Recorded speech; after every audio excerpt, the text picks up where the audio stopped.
In a city, there was a wealthy merchant who lived with his wife.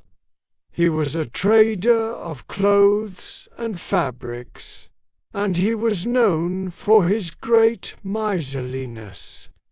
One day, he bought a chicken and asked his wife to cook it so that he could eat part of it for dinner.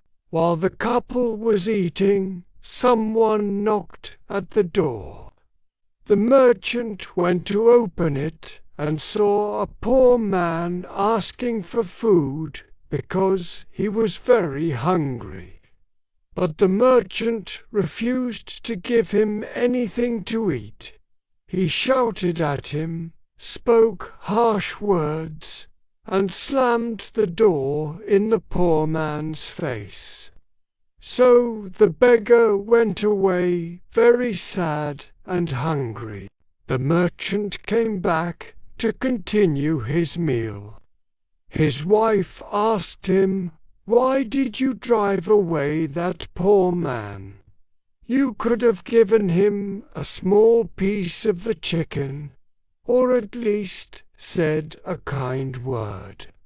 But the merchant shouted, "Be quiet.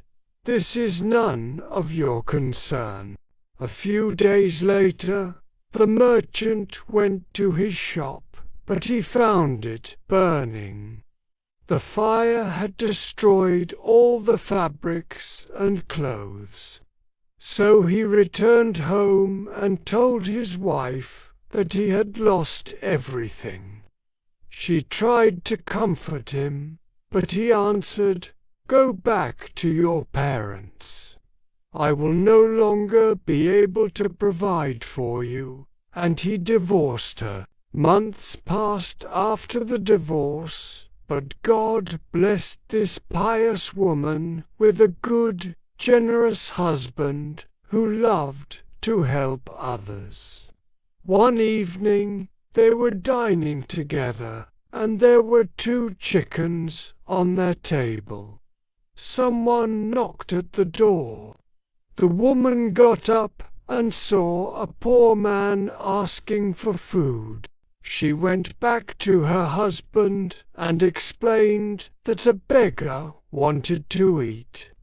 Her husband told her, "Give him one of the 2 chickens.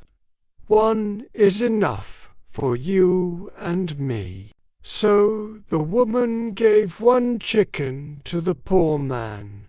Then she returned to continue her meal.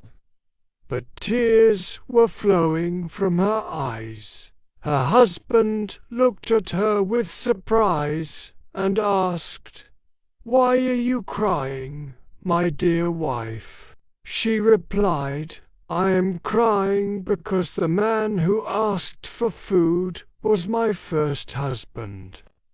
Then she told him what this miserly man had done when a poor man once came to our house asking for food. The generous husband smiled and said, "My wife, if the beggar who knocked today was your first husband, then I am the first beggar." Thus, days change among people. One day for you, another day against you. Never abuse what you possess today, for the giver and provider takes back what you do not use well.